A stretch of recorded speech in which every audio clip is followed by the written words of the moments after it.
All right, we are finally at Unit 4 review, so let's get started. We began the Unit 4 with, first of all, finding vector forms and then doing some adding, subtracting, and that. So question 1 is just asking us to find the component form of AB. And basically what they're saying is there's a point, -4, 2, right? So like -3, 4, -4 up 2 is like point A. B is, where's B? Over 3 up 5, so somewhere up here. So here's our vector we want in component form. Remember, component form is just translating that down so that the beginning of the vector is at the origin. And the way we did that was we subtracted.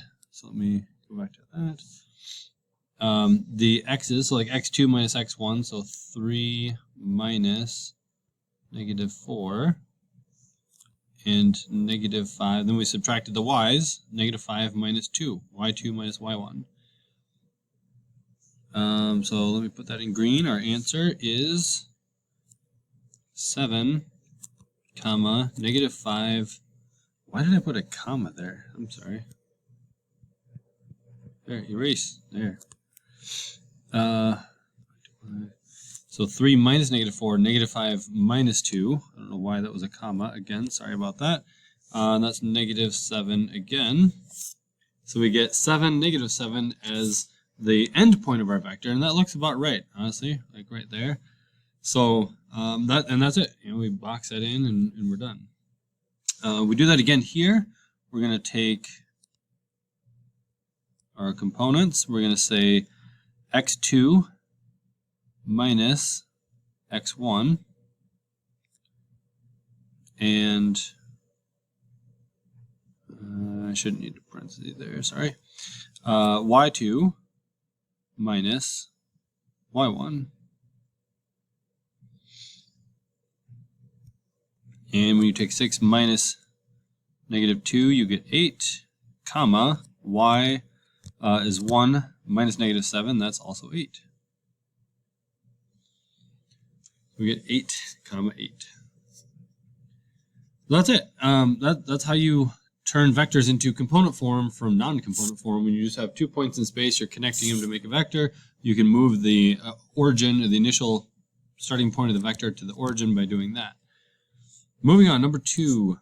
Find the component of vector v, the components of vector v, where the angle, so here's what's going on. We have an angle of 120, so we've got, that's like out here, right, so like that's 120. So here's our vector v. The magnitude is 8. The magnitude is the length of that straight line vector from the origin out to v. What it's asking for is going to be the x component and the y component. So the x here and the y here are found using, let's see, that's 60 degrees, right? Not doing a very good job. That should definitely not be such a low angle.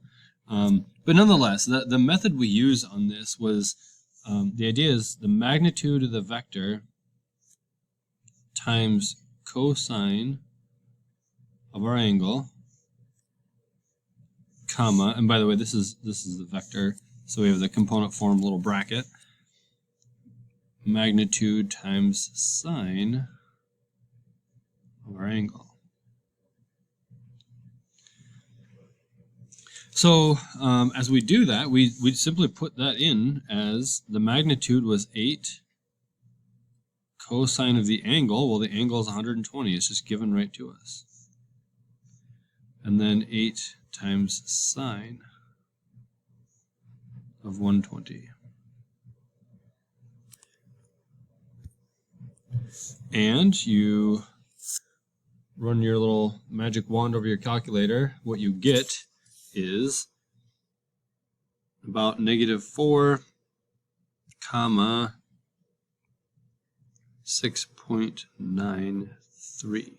Now let's check some of that math. So -4 up, let's call it 7. That matches roughly what I have. It's at least in the right quadrant.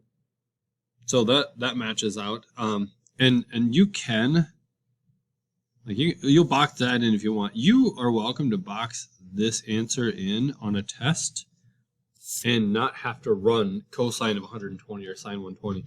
You can leave that in. I should have made that a green text for that one. But the bottom line, anytime you're doing these types of problems, is you're using this method. It's the x term is the magnitude times cosine of the angle. The y component is magnitude times sine of the angle. And that's it. So let's do number 3. See if we can get another one down. 3 players kicking a soccer ball.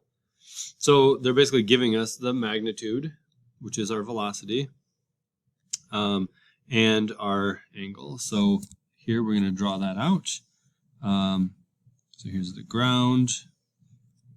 They're kicking at an angle of 33 degrees.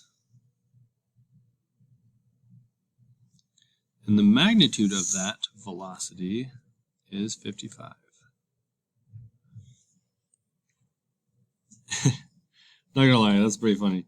3 has question A and then not a question B. So not really sure why there's a question A at all. We could have just run all this together. But let's do this. A. Find the magnitude of the horizontal and vertical. So that's literally doing the same thing as question 2, except we're now in a story problem in 3 versus just giving the information in 2. So we have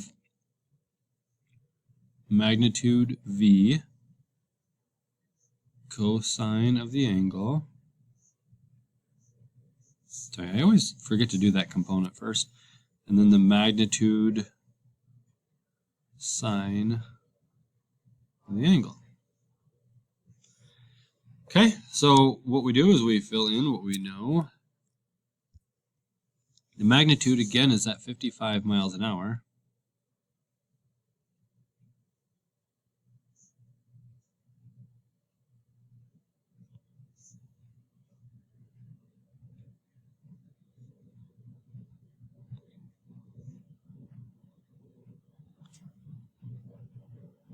And again, this technically you can be done right here with your math. If you would like to simplify that, put it in a calculator and reduce that, we would get 46.13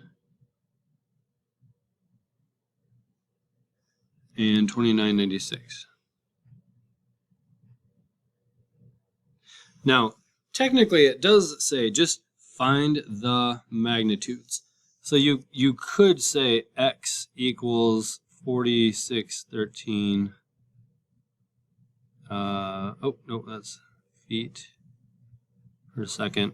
And y is equal to 29. You could answer like this. I mean, I'm okay if you leave it in. Honestly, any of these boxes works, is what I'm saying, right? So component form, that's your x, that's your y, that's what it is reduced, and this would be like the most official answer, I guess. It just says find the magnitudes. It doesn't say find the component form. It just says find the magnitude. So either way, that's questions 1, 2, 3 in the review. We'll keep trucking along in the next video, so we'll end here.